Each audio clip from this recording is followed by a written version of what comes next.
thing to sit on, the pavement, really noisy, people walking almost right over you. Now we can see what you're made of, Ajahn Brahm.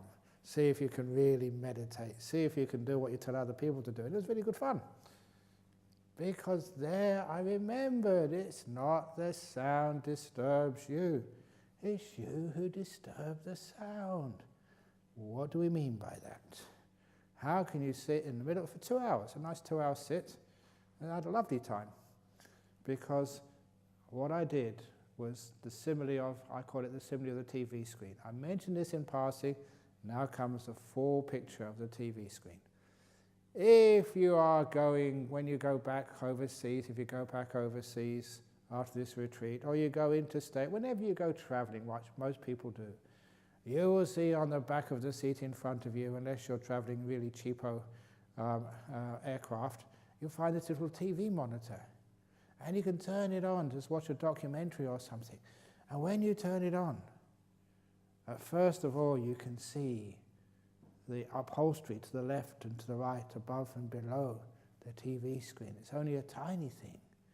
But have you noticed just after a few minutes that your mind fits neatly inside the screen and you are totally unaware of the upholstery to the left, the right, above and below. In fact, your mind fits perfectly into that small little box. And it's the same experience if you have one of these 6-foot wide plasma screen TVs, which I see in some people's houses. It doesn't matter how big it is, once it's turned on, your mind fits perfectly inside the screen, no matter how big or how small it is. And I tell this to people, if you are selling these things, I apologize, but I'm going to lose you business. It does not matter how big the screen is. You only ever notice how big the screen is when it's not turned on. When it's turned on, your mind fits into it, and the experience will be precisely the same. So if any of you are thinking of buying a new, huge plasma screen TV, don't need to. Buy a small one and give the rest of the money, the difference, to Jhana Grove Meditation Retreat Center. But now this is a phenomena of focusing, because eventually you just fit inside, and everything which is not important, including the shape of the screen, what's to the left, the right, above and below, falls off your awareness. It just disappears. And that is the way we deal with hindrances such as sound. When you are first, say, you may be watching the breathing, for example. You're watching it, you can hear the sound. Somebody banging the door, someone shuffling, somebody coughing. And what do? It's so important for you, it's like right in the center, the most important part of the meditation. You're not really watching the breath, you're listening to the sound, and the breath is to the left or the right somewhere, which is the same simile as the same process as a TV set. After a while, the breath falls off and all you have is the sound in there. You have been taken over, kidnapped, hijacked by the sound. But if you still keep the center of your field of attention on your meditation object, say it is the breath. So the breath is right in the center, to the left, to the right, above and below. You can have the sound, feelings in the body, all sorts of stuff, but don't put it in the center of the screen, in this metaphor.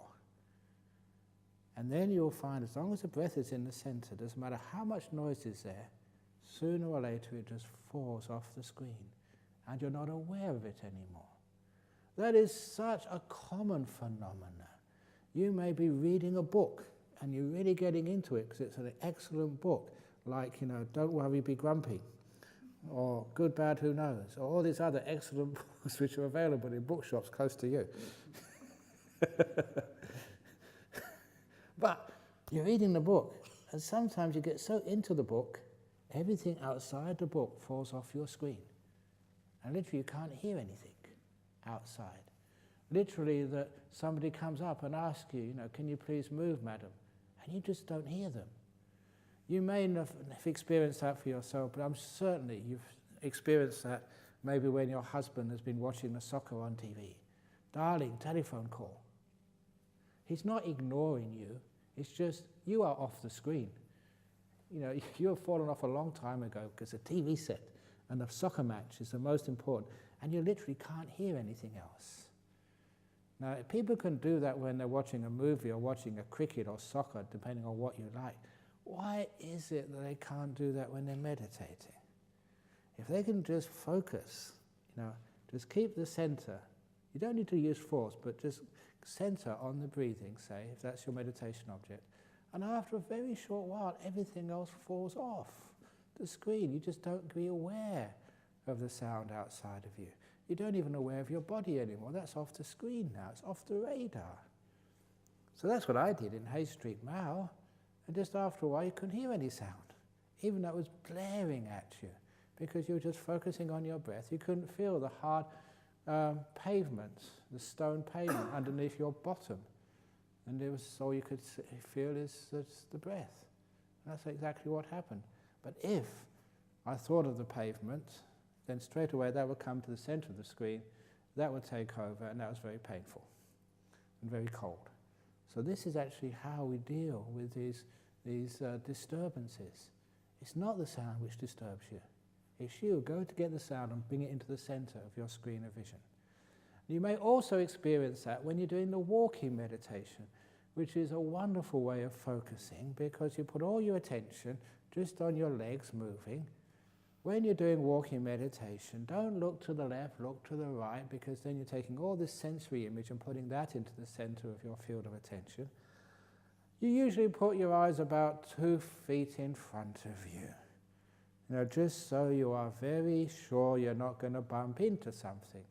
I know some people say they want to do walking meditation with their eyes closed, but if you do it, you'll be bumping into the wall. And so our insurance does not cover that, so you're going to have to pay for it yourself. Or if you really insist on walking meditation with your eyes closed, please go and get a crash helmet. So when you bang into the wall, it's not going to damage you. So you put 2 feet, that's all, in front of you, not to the left, not to the right, not looking at anybody else, just 2 foot in front of you. And you walk to the end, you can see the wall coming up to you, so you can stop and turn around and go back again. So what you're doing, just focusing in a little small area. And after a while, everything else falls off the screen. You're literally not aware of anybody else in that walking meditation room, even if they're walking just a few feet behind you or beside you. You can't notice them because you're focused in this lovely little bubble of mindfulness of just what's happening right now. And that becomes very, very, very peaceful because everything else falls off. And the experience I had, my very first few weeks as a monk in Thailand, I used to do, this was in Bangkok, noisy Bangkok. And in fact, they put me in a room in Wat Saket, and just on the edge of the monastery, and there was a house opposite. Every afternoon when I was doing meditation, the guy was practicing on his drum kit. No joke. I came to meditate and all it was drums, bang, bang, bang. I wouldn't mind if he could play it, but he was just learning. But anyway, that was my suffering. But when I did my walking meditation, you just focus so much on just the feet, just 2 foot in front of you, just walking, and soon so much else just fell off, your radar screen. You just couldn't hear the sound of the traffic. You didn't know what was going on outside. All you could feel is these incredible movements in your feet. And what happened next was showed me just how still I had become, because I was just happily just doing my walking meditation, and I heard a sound in the distance. Brahma Wang So, like that. And I didn't know what it was, but actually what it really was, there was a monk right in my ear shouting his lungs off, trying to get my attention, because I was late for an appointment. I'd forgotten all about it, and I was so happy in my meditation, I didn't know what was going on. Brahma Wang So. It was right in my ear hole. And it was still like 1,000 miles away, because you're just focusing on this beautiful place. And it was just so hard to get out. I knew that this was a senior monk, and I was very junior, and I had to be respectful and just, respond to him. But, when I started moving my head to meet his eyes, there were so many incredible movements when you just turn your head around. I just was watching all these incredible movements in the muscles as just one head turns. It took me forever to turn my head. And he must have been very, very, very patient with me, because it took about 5 minutes. You know, when you're talking to someone, and literally about 5 minutes to turn your head around.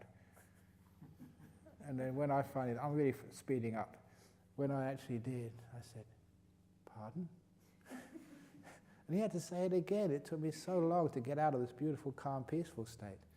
And this is what you can do when you focus. The focusing part that's the very best simile of the TV set, because you've experienced that. Whatever you look at, I'm looking at Ananda's nose now, your glasses have vanished.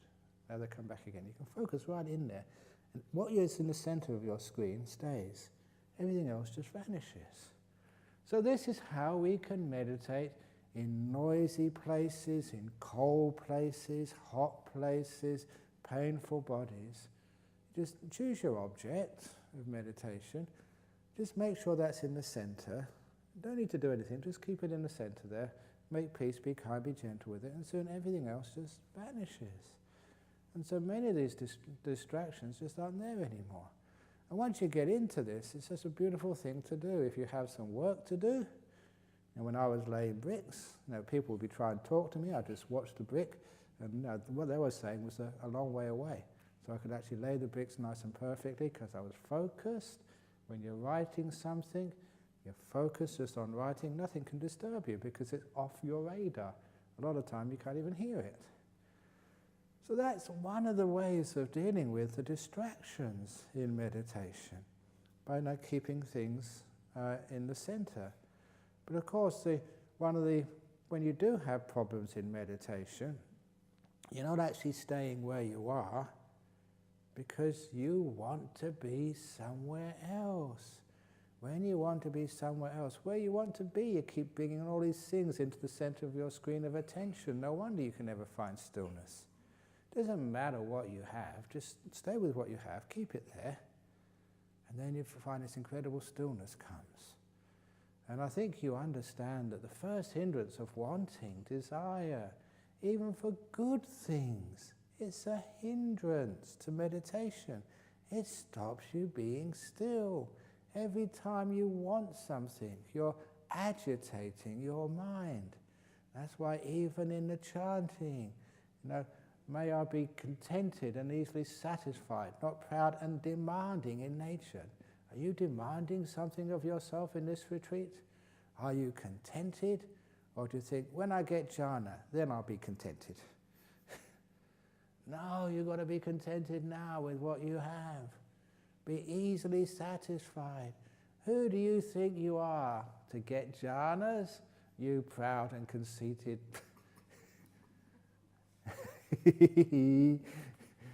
Now, if you think, no way can I get jhanas, I'm just an ordinary lay peer person. I'm a girl and girl can't get jhanas.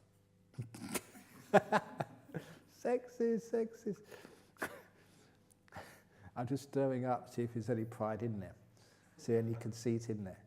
But when you just give up and don't try to get anything, that's when all these incredible states happen. When you give up, when you let go. There's a type of meditation exercise which is usually the most popular in my retreats. It's a type of meditation which people put into practice the most often when they come on a retreat with Ajahn Brahm. And it's called the Ananda Method of Enlightenment. Not this Ananda, I mean the Venerable Ananda. Because if you don't know his story, he was with the Buddha 25 years. He was his attendant. He had listened to everything. He had private consultations with the best teacher. And you'd think that, 25 years staying with someone like the Buddha, he'd get enlightened. No. When the Buddha was about to die, you can imagine how depressed he was. 25 years with a great teacher, and he'd be sitting there, and all these other monks and nuns and lay people coming up and saying they got jhanas enlightened, and he was listening to all of this. That really sucked. Day after day, everyone else was getting enlightened except him. And when the Buddha died, you can imagine how he felt. If I can't get enlightened while the Buddha was alive, what hope is there for me now? And so it was really, really tough for him. But a few months later, they decided to have this big meeting of the 500 enlightened beings, to actually to get all the teachings together, because nothing was really organized. I say this, and there's a lot of truth to this. It's a joke, but it's a lot of truth to it. If you don't like organized religion, become a Buddhist. We are disorganized religion. But they did try their best to organize things. So get all the monks together and just, what did you hear, what did you hear, and bring all of these teachings together. And so, 499 arahats, and they decided they'd have to let Ananda in, because he knew so much. He'd been with the Buddha for 25 years. And even though he wasn't an arahat, wasn't enlightened, they had to let him come in. And so there was poor Ananda the next morning, having to go to a meeting where everyone was enlightened except for him. You can imagine how that feels. I often give the example. Imagine at the end of this retreat, I'd say that everybody on this retreat, even those blow-ins from Bodhinyana Monastery who come over every day, everybody is enlightened except for you. How would you feel? That would really, really upset you. Everyone's enlightened. Even your wife is enlightened, Ananda, and you're not. And being a man, whoa, that's unfair. Or your daughter, but not you. And oh. So he thought, just to keep up with the Joneses, I'd better try and get enlightened tonight. And so he meditated and meditated and meditated all night, gave it everything he got. No sleep, no messing around. Enlightenment or bust. Have you ever done enlightenment or bust? If you have, you always bust, every time, 100%. So it got to dawn and he was busted. No enlightenment, not even close, not even a glimmer. And I was really depressed and upset. So he thought, an hour or two to go to the meeting, I will take a nap. So he went to his room and he decided just to have a quick nap because he'd been meditating all night. And before his head hit the pillow, he became the 500th arahat with psychic powers as well. Sometimes when you open up the cornflakes, you get the free gifts. Enlightenment is why you meditate, but sometimes you get a few gifts. Well done. So he got a few psychic powers as well. And interestingly, just to complete the story, that when he went to the meeting, he deliberately went late. Not on purpose. They locked the gates of the big hall because he wanted to make everybody know that he really had cracked it, he was enlightened. So according to the story, he came in through the keyhole, which is called making an entrance. How he did that, I don't know, but that was pretty cool. So they realized, okay, he is enlightened. And how did that happen? We call that the Ananda Method of meditation, of enlightenment. You go back to your room, take a nap, see if it works. Who knows, one of these days before your head hits the pillow, it might happen to you. That's the Ananda Method of meditation. But why did that happen? It was because he wanted enlightenment. He was trying. And he got his, as they say, his back against the wall, no place to go. So he gave up. He let go. And that was why he became enlightened. When you want something, you're putting this big barrier up between you and enlightenment. Have you ever noticed at times that when you don't want anything, when you just like a few minutes ago, just sitting on the stupa, just in the sunshine, a bit windy, but it was okay, and just so happy to be there. It's called contentment. In the Metta Sutta, being contented and easily satisfied. This is what we're supposed to be doing. To see how much contentment we can find. So instead of being out there, because I had about 20 minutes, I was not killing time, because that's against my first precept. I'm not supposed to kill any sentient being. And I reckon time is a sentient being. So we don't kill time, we just enjoy these incredible moments where you have nothing to do. I don't need to answer a question, I don't need to brush my teeth, I don't need to give a talk. I've got nothing to do. Yeah. And you grab those moments and just be content, just happy to be here, not wanting anything in the whole world. Now those are called moments of peace, of contentment, and they are delicious. And there, just the story which I was saying yesterday about walking up the path to the Bodhinyana monastery, the road, and seeing things so differently. Have you ever seen the incredible, beautiful grass around those stupas? Amazing stuff. When you're content and you're still, your happiness increases, your mindfulness deepens, and you can see amazing things out there. They're there all the time, but when we want something, we can't see them. One of my favorite sayings, which is a summary of the Four Noble Truths of the Buddha, but put in modern language in a one-liner. When you want something more, you can't enjoy what you already have. When you want something more, you can't enjoy what you already have. So sitting out there, before I came in here, I didn't want anything. And I can enjoy this incredible grass which was there. And it reminded me of one of my favorite poems by this 17th century British mystic and painter as well, William Blake. And this little stanza was to see a world in a grain of sand, a heaven in a wild flower, hold infinity in the palm of your hand, and eternity in an hour. It's got a rhyme, so that's my flower an hour.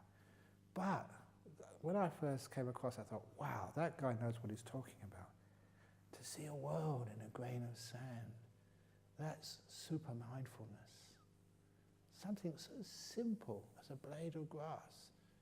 This incredible amount of stuff going on in there. And if you see actually a flower, that is so much more beautiful than a green blade of grass. And a flower just blows your mind apart. It's incredible beauty, texture, this myriad of colours going on in just one petal of a small wild flower. Hold infinity in the palm of your hand.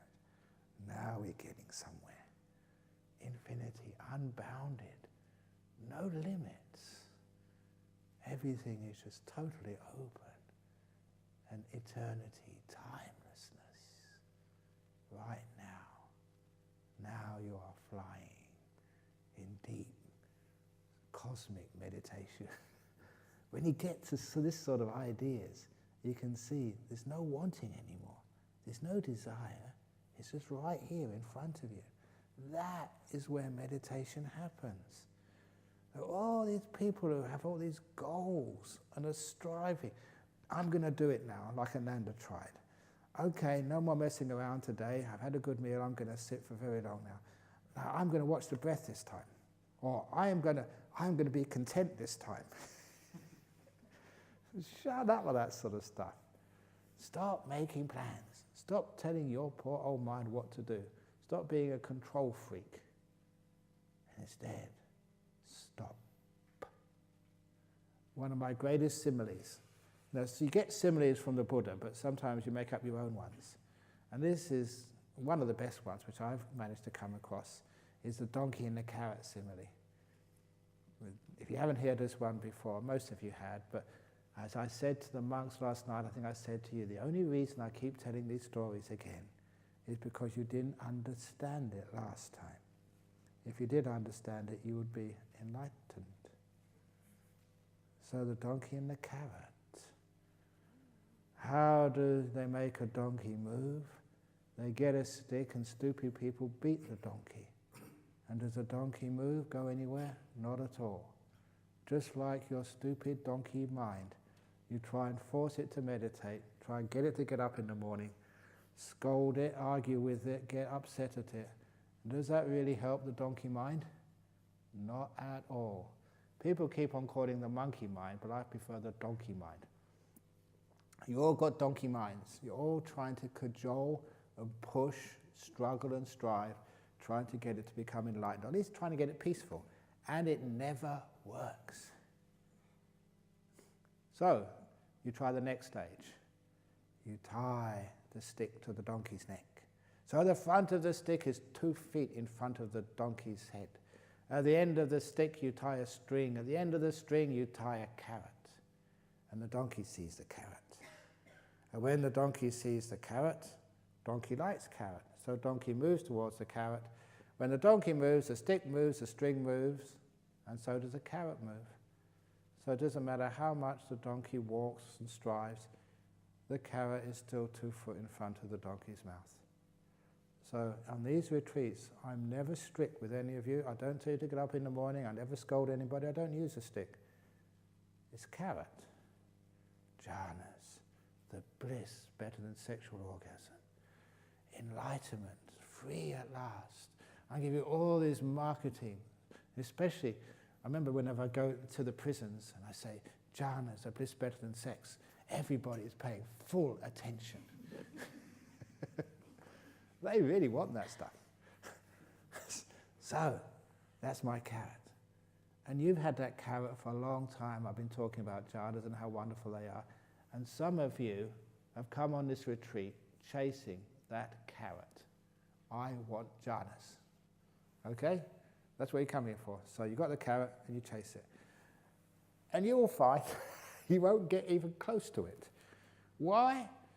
Because when you move, when you chase the carrot, the stick moves, the string moves, and so does the carrot move. And it's always roughly about a couple of feet in front of you.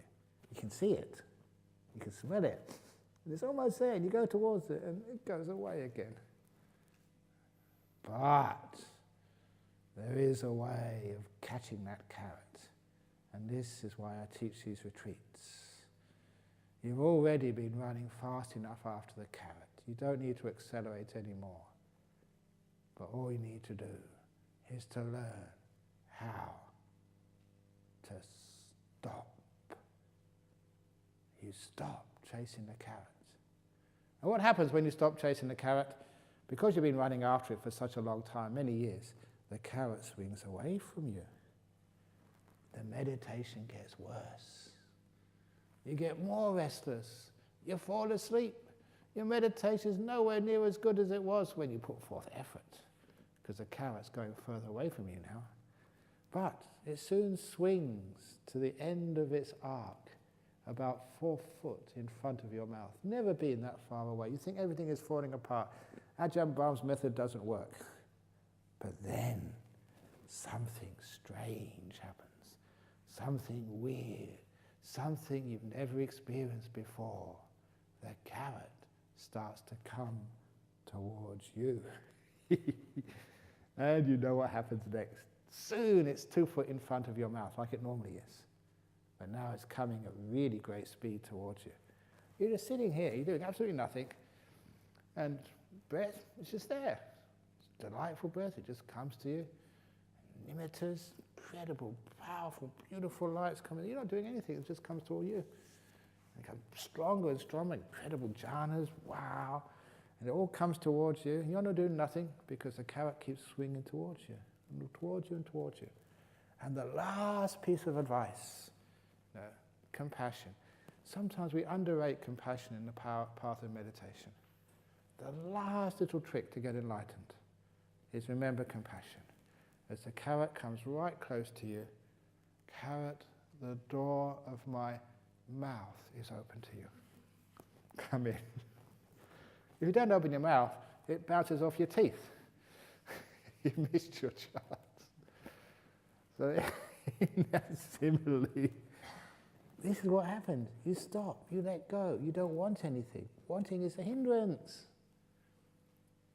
And you're still. And when that happens, first of all, things go away from you. It looks like your mind's getting worse. You're getting more sleepy. Be patient. Soon comes that time when it starts coming towards you. And that's the fun time. How easy is meditation? You sit there and do absolutely nothing. And all this incredible stuff just comes to you, one after the other. But when you want it, you've blown it again. So that's why we have to learn how to practice Third Noble Truth meditation. Letting go of wanting is the cause of enlightenment. First thing the Buddha taught. And if any of you, any time during this retreat, are having a hard time, if you're bored with your meditation, if you're frustrated with it, if it's not working, if you want to go home, don't come and see me. Because this is what I'll tell you. I'll tell you before you come and see me, so you don't have to come and bother me. You have just been doing Second Noble Truth meditation. Wanting is the cause of suffering. So if you're suffering, you've been wanting something. Find out what it is you wanted, what you were striving for, what you're trying to get. Once you see that, you realize why your meditation never worked.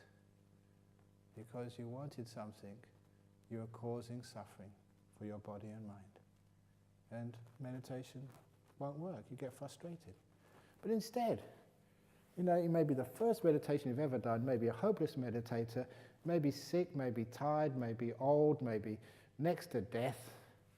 Doesn't matter. Just sit there, I don't want anything else in the whole world. No wanting. I'm going to stop all this wanting and struggling and going on to things. Often that's one of the little stories in my book. I keep on saying how rare it is to see a human being, and how many human goings are there in this world. They're always going somewhere. The whole life is a journey with no stop. Meditation is a stop. Stop going places.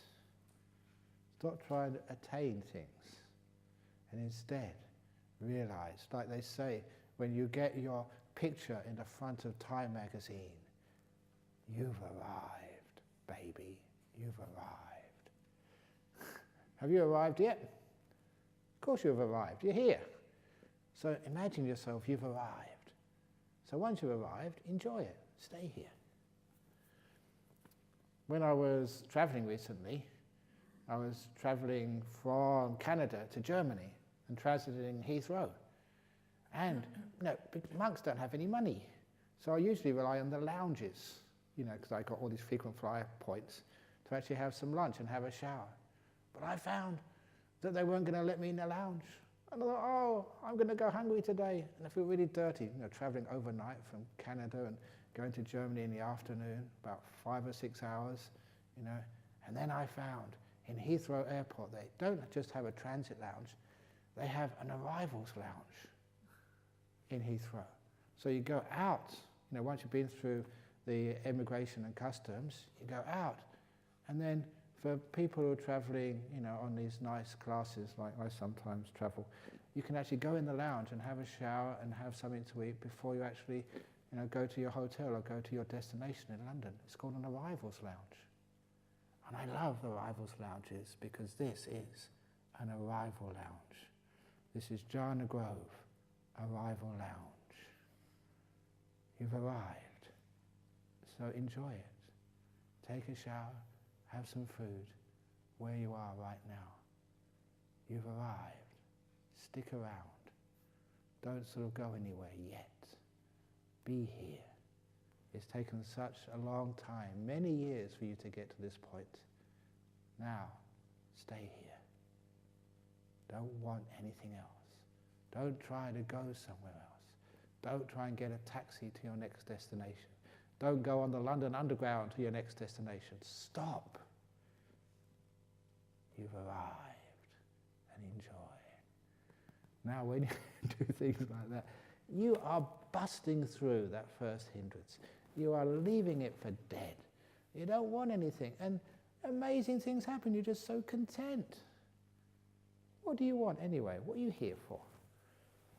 for the time you were born, desire has been put inside of you and has infected you like some Ebola disease which kills you. And here I am disinfecting you of the Ebola of craving and desire. So you don't have this terrible, terrible itch of always wanting to do something. That was one of Ajahn Chah's favourite stories, the dog with the itch, the dog with mange. He always used to talk about that.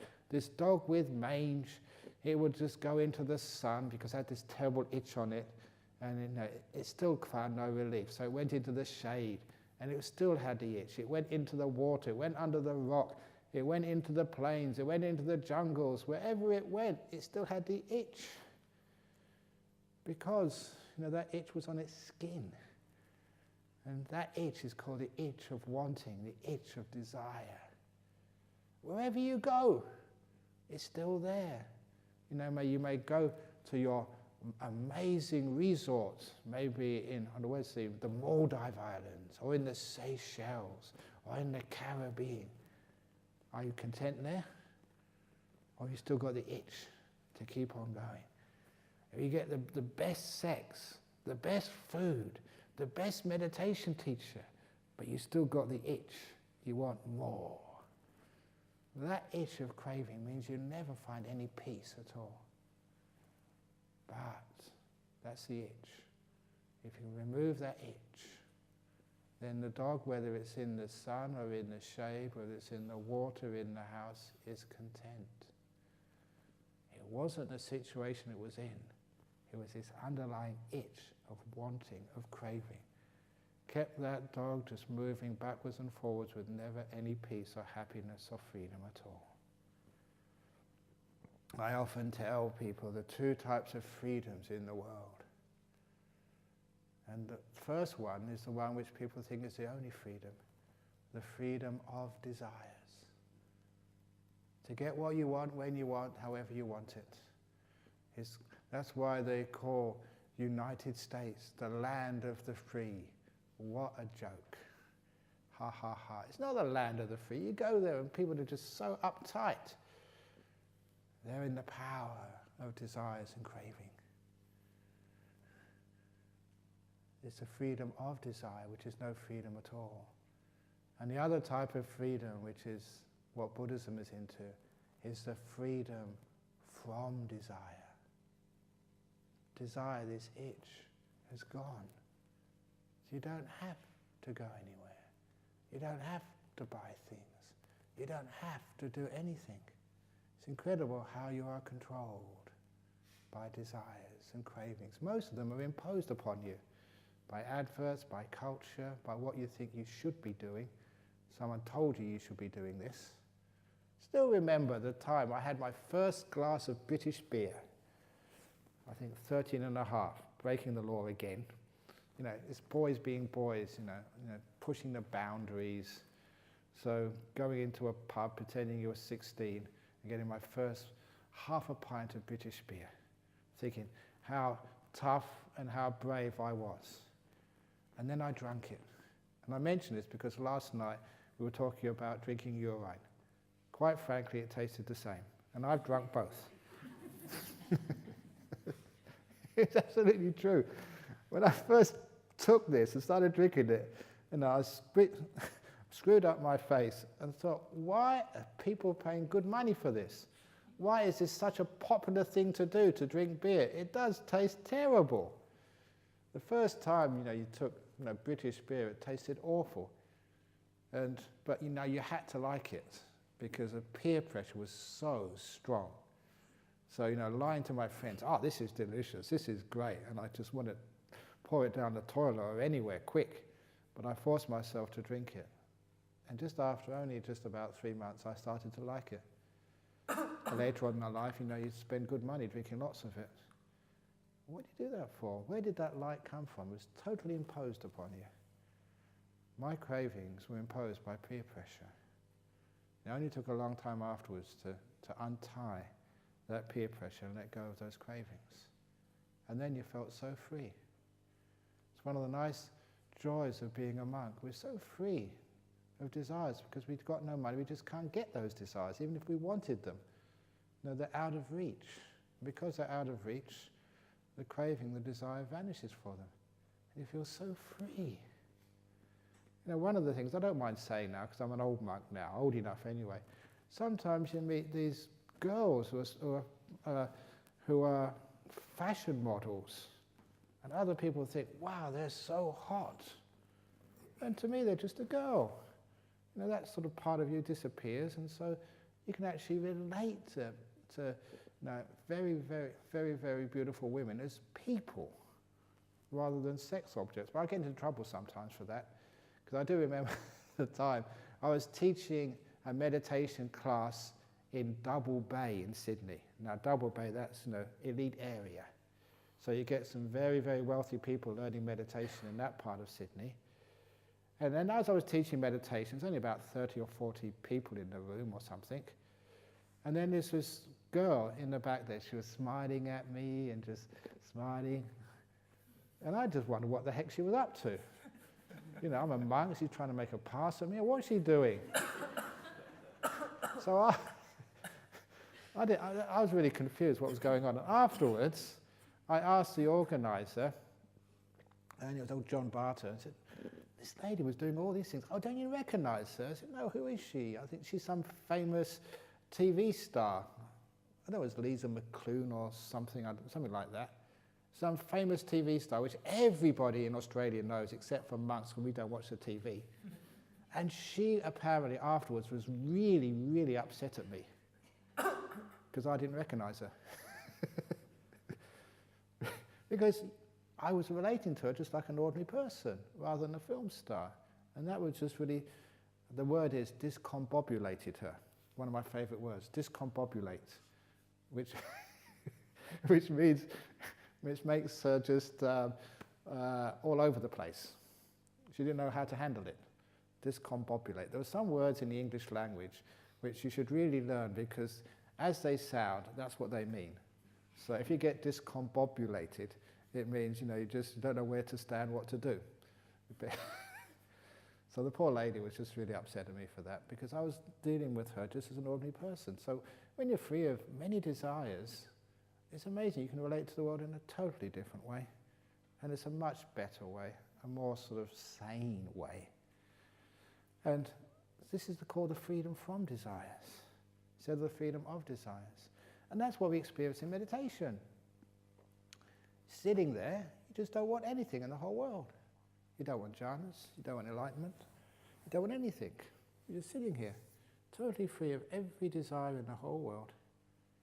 You know what's going to happen next if you get that sort of mind? When there's no desires, you're putting the cup down, it gets still really quickly, all by itself. And mindfulness gets huge boosts of energy. You get so incredibly blissed out. And because you're not sort of moving anywhere, there's nothing to move you, that hindrance has been vanished. You get into incredibly deep, powerful states of mind. Nimittas are just so incredibly strong. Jhanas happen. And you find out the first, no, the second and third noble truths. Craving is the problem. Wanting, that's a big hindrance. Letting go of wanting, nibbana. You're blissing out. Carrots coming right into your mouth. Thank you. So easy to do when you know how to stop wanting things. So that's the first hindrance. That's a big one. It's one of the reasons why that, you know, I keep on saying this. Just, you know, put things down, let it go, stop trying, stop striving, and stuff like that. And it's really a very hard sell for me to say that. Some of you come on other meditation traditions and, yeah, you've got to get up at 4 o'clock in the morning or 3 o'clock in the morning. If you don't get up at that time, you're dragged in here and publicly humiliated. You've got to sit through pain. Come on, put some effort into it. Stay up later. The person who goes to bed at 10 o'clock, they're the namby-pamby cream puffs. The real meditators, we stay up till 12. We only sleep 3 hours a night. And even if we sleep, we only sleep on the floor. We don't sleep on these mattresses. And we don't use a hot water in the showers. It's cold water once every 3 days without soap. And we brush our teeth with the wire brush, not the soft. Some people are into that, you know. Have you ever seen people like that? they're such control freaks. And they go on these retreats, and they tell me afterwards, when they come home again, they're worse than when they started.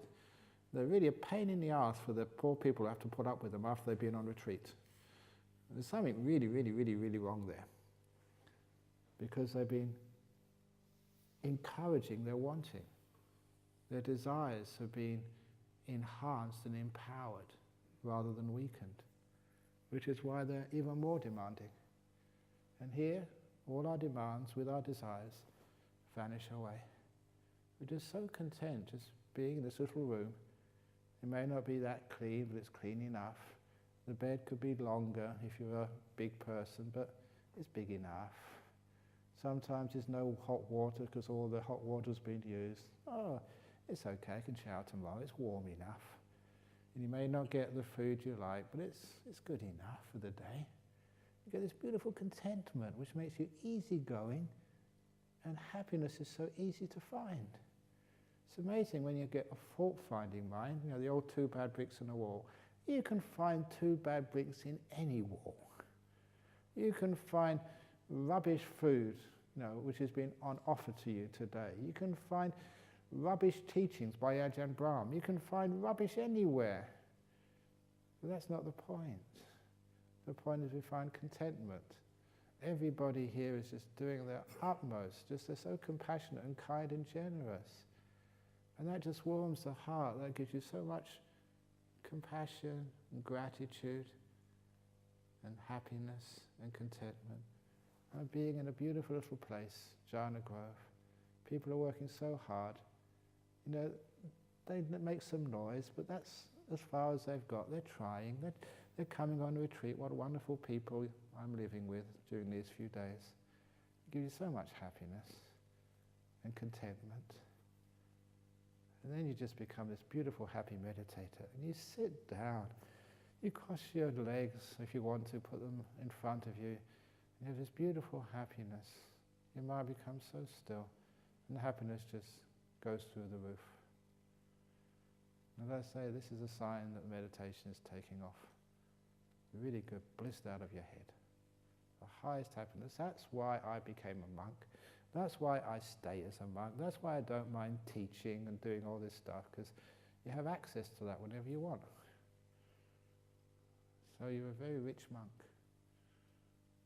So bliss out whenever you want. Isn't that a wonderful thing to do? And now you know my secret. Just let go, stop wanting. That's the first. The other hindrance is, now the ill will hindrance, now that's the fault finder. It's the complete opposite. It's a type of wanting, but the worst type of wanting. There's always seeing what's wrong with other people. And you start seeing what's wrong with you as well. Can you be content with yourself? And all your faults.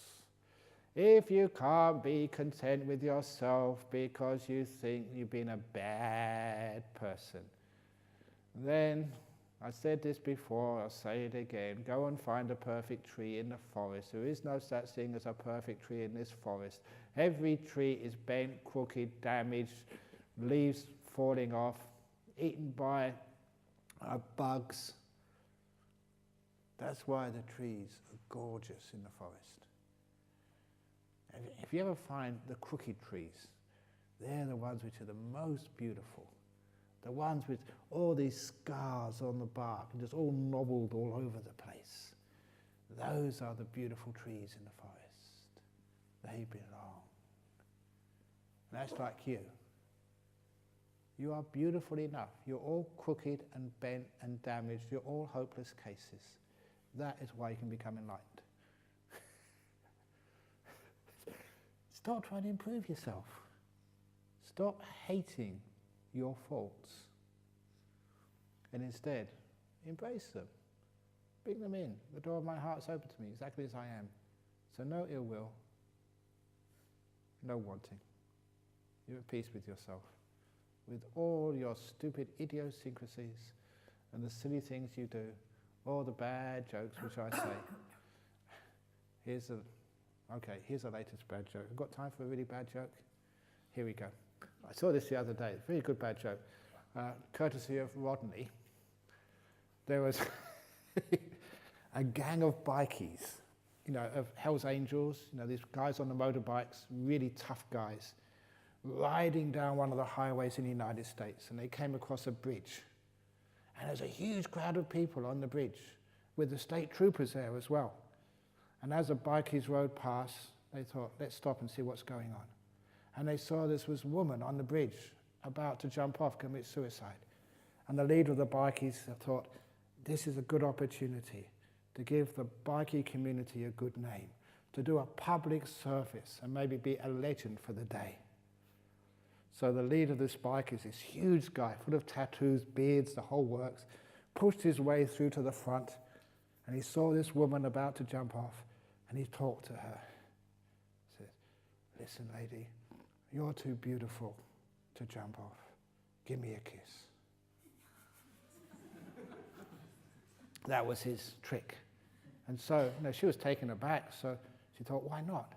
And so she leant to the bikie leant to her, and they kissed really deeply for about 5 minutes.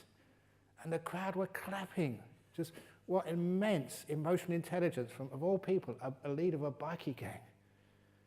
And when they finished kissing, the bikie said, wow, that was amazing. You got such talent.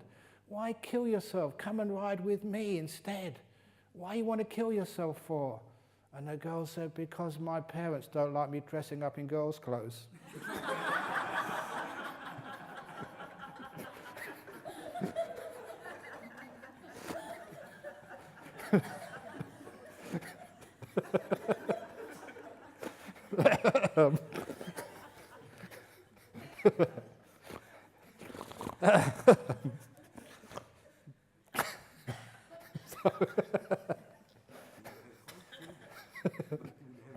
I think so. The bikie pushed her off. But anyway, that's my idiosyncrasy. So that's who I am. I'm bent and crooked in that way. But you love yourself as you are, which you're at peace with yourself. So when you get rid of the hindrances of ill will and all fault finding against yourself, you're at peace with yourself. You're not trying to change yourself. You've got no business to do with yourself. You can accept yourself. And once you're at peace, 2 hindrances have been overcome. Hindrance of wanting, the hindrance of fault finding, ill will. Imagine what that's like. And I mentioned imagine what that's like. Sometimes in the meditation today, if you can't overcome the hindrances, just imagine they're overcome. Sit down, use your imagination, your ability to act and play. I'm just going to imagine I'm a Buddha sitting here. No wanting, I'm totally enlightened already. No ill will, I've got immense compassion. I'm just going to imagine this, what it might be like.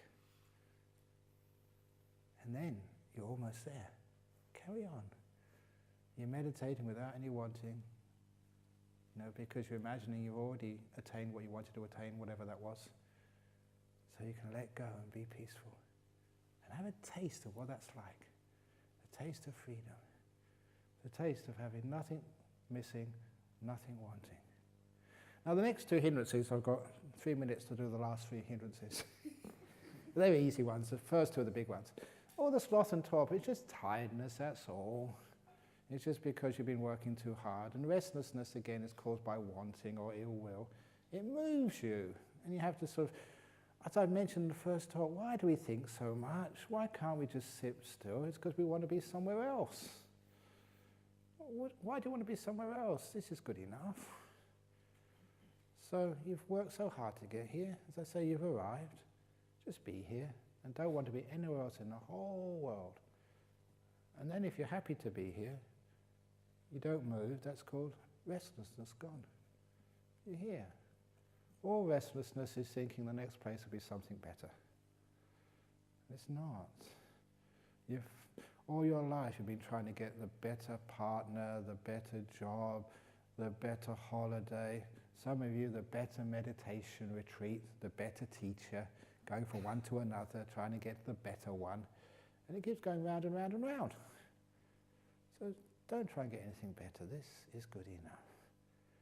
And that means you're not restless, you're satisfied where you are. Easily satisfied, contented and easily satisfied, which means you're not restless.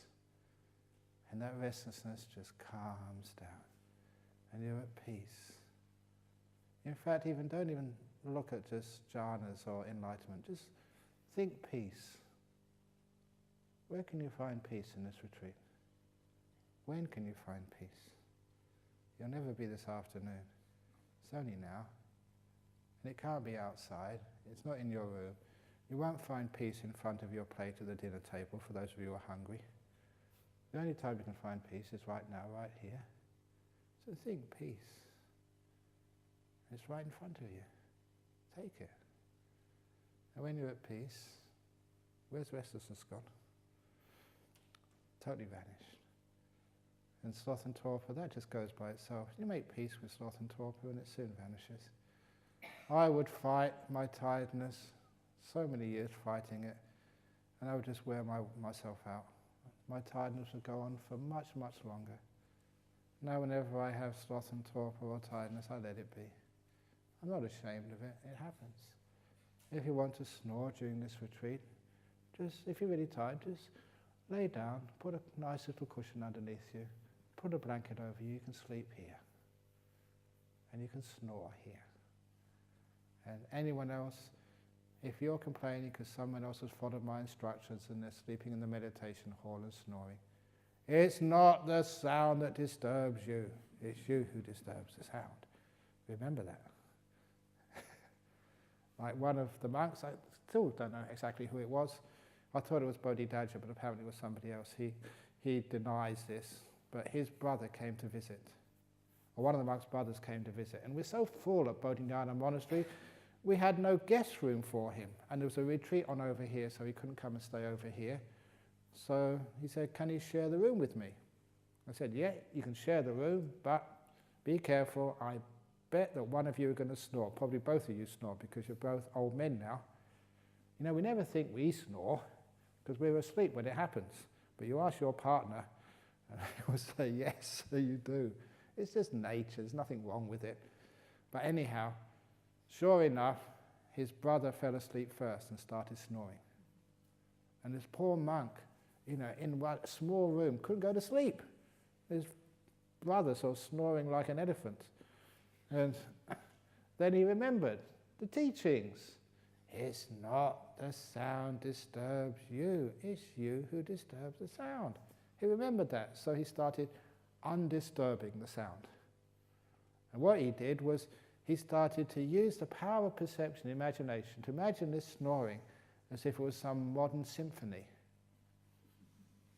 You know, like a Beethoven's 1812 with all the guns going off, but you know, in a sort of a bit more dissonant way. And he said it only took him about 5 or 10 minutes. And then, you know, the last thing he remembered was his brother's snoring sounding so melodious and so soft and gorgeous. It was actually quite attractive. And then he fell asleep, and that's the last thing he remembered when he woke up. It's brilliant, it actually works. And if you don't disturb the sound, but you give it another twist of something attractive and peaceful, it's amazing. It becomes very easy to let go of once it's softened and given compassion. So you can do that. But the main point here is sloth and torpor, it comes because you're tired. Maybe you don't sleep enough. Go and take a rest. And if it is here you feel a bit dull, just let your body droop. Don't fight it, just be kind to it. And after a very short while, it vanishes by itself. It's wonderful to see that. When it does vanish in this way, rather than you fighting it, you're always really peaceful afterwards. If you fight it, when the sloth and torpor vanishes, you are restless. And you suppress the restlessness and you fall asleep again. And then you get rid of the sloth and torpor and then you're restless again. That was my sort of going both sides of the pendulum swing, never finding the middle, until I learned how to let go and just let the sloth and torpor be. And when it vanished, you're right in the middle, not restless, not dull, beautiful, aware and peaceful. So don't make that sort of mistake. Don't use your ego and think, I'm going to beat down my sloth and torpor. I'm bigger than this.